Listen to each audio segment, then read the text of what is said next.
الله والله والله والله الله والله والله. He said there is not a single verse in the Quran which speaks about evaporation. Quran says in Surah Tariq, chapter number 86, verse number 11, Rajus Sama, that by the capacity of the heavens to return. And almost all the commentary of the Quran, they said that this verse of Surah Tariq, chapter 86, verse number 11, refers to the capacity of the heaven to return back rain, meaning evaporation. Dr. William Campbell, who knows Arabic, may say, why didn't Allah subhanahu wa ta'ala specifically mention وَالسَّمَاءِ ذَاتِ الْمَطَرِ, meaning the capacity of the heaven to return back rain? Why didn't Allah mention specifically? Now we have come to know why didn't Allah do that in His divine wisdom. Because today we have come to know that besides the ozonosphere, the layer above the earth, besides returning back rain, it even returns back other beneficial matter and energy of the earth which is required by the human beings.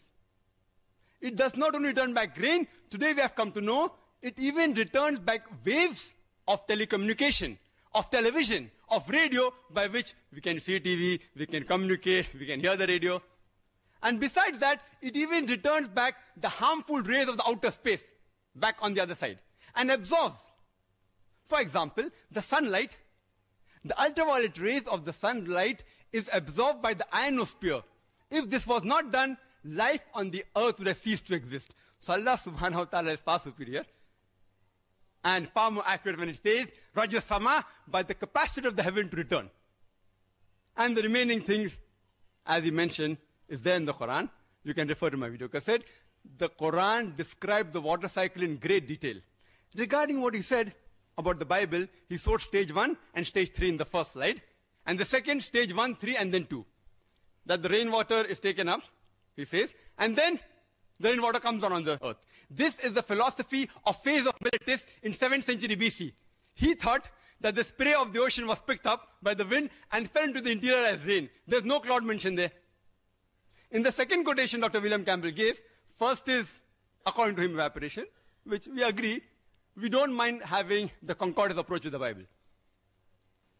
Then rain falls down, and then are the clouds formed. That is not the complete water cycle.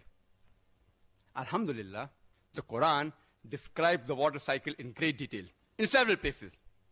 How does the water rise, evaporates, form into clouds, the clouds join together, they stack up, there's thunder and lightning, water comes down, the clouds move into the interior, they fall down as rain, and the replenishing of the water table, and Alhamdulillah, in great detail. The Quran speaks about the water cycle in great detail in several places. In Surah Nur, chapter number 24, verse number 43. In Surah Rum, chapter number 30, verse 48. In Surah Az-Zumar, chapter 39, verse 21. In Surah Mu'minun, chapter 23, verse number 18. In Surah Rum, chapter number 30, verse number 24. In Surah Al-Hijr, chapter 15, verse number 22.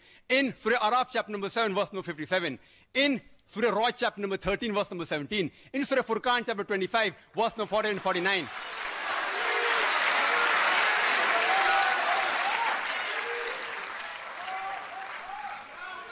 In Surah Fatir, chapter number 35, verse number 9.